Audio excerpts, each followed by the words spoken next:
Lukas 16 ayat 10 bagian B ditambah dengan ayat yang ke-11. Demikianlah firman Tuhan. Dan barang siapa tidak benar dalam perkara-perkara kecil, ia tidak benar juga dalam perkara-perkara besar.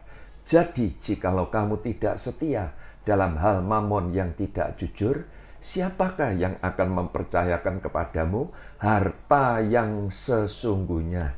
Jadi dari ayat-ayat tersebut memberikan pengertian bahwa uang itu mengekspresikan jati diri seseorang tentang apa? Kebenaran. Jadi orang ini bisa dilihat benar atau enggak itu bisa dilihat dari uang. Jadi orang yang dapat jadi begini saudara, kita sebagai anak-anak Tuhan kita harus bisa menjadi pribadi orang yang dapat dipercaya.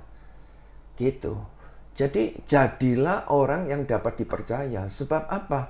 Uang itu milik Tuhan dan kita ini sebagai pengelola. Dan saya percaya kalau saudara menjadi pribadi yang dapat dipercaya, di dalam Amsal 28 ayat 20 dikatakan orang yang dapat dipercaya mendapat banyak berkat. Nah, jadi itu sebabnya kita memang harus belajar dalam hal keuangan yang Tuhan percayakan. Kita harus mengimani bahwa uang yang ada pada kita atau harta itu milik Tuhan. Kita ini sebagai pengelola. Jadi ya kalau kita tidak hati-hati oleh karena berkat, ya hati pikiran bisa lupa, ya hati pikiran kita itu bisa berpesta, hati pikiran kita itu bisa mabuk. Sehingga apa? Oleh karena berkat yang Tuhan percayakan sungguh besar. Nah, apa yang kita perbuat?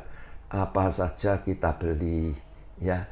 Seharusnya kita kelola dengan baik, tetapi dibuat berhambur-hamburan, menuruti kesenangan pribadi, menuruti hobi, untuk hura-hura. Bisa enggak saudara? Bisa.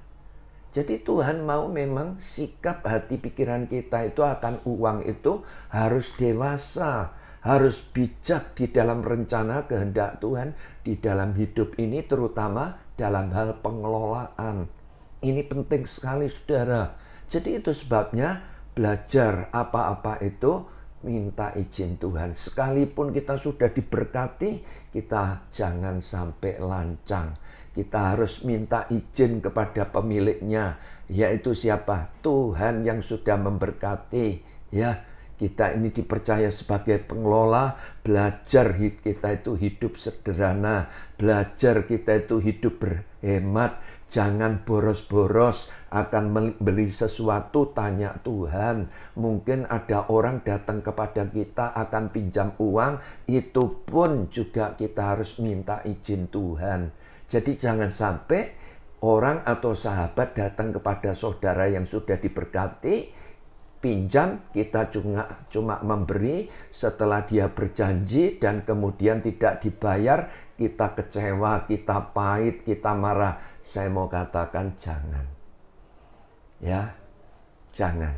Apalagi, ya, oleh karena kebutuhan, ya, kalau kita tidak hati-hati, ya, kita ini jangan ngawur. Tetap kita tanya Tuhan. Contoh, seandainya kita mau berhutang, ya, kita harus tanya Tuhan. Tuhan, boleh enggak? Saya mempunyai pengalaman saudara.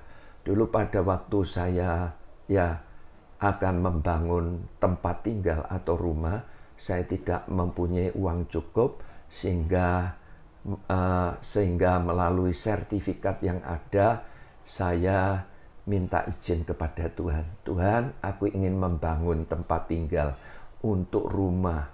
Boleh enggak aku pinjam? Nah, kita berdoa. Setelah itu kita melangkah. Nah, itu penting.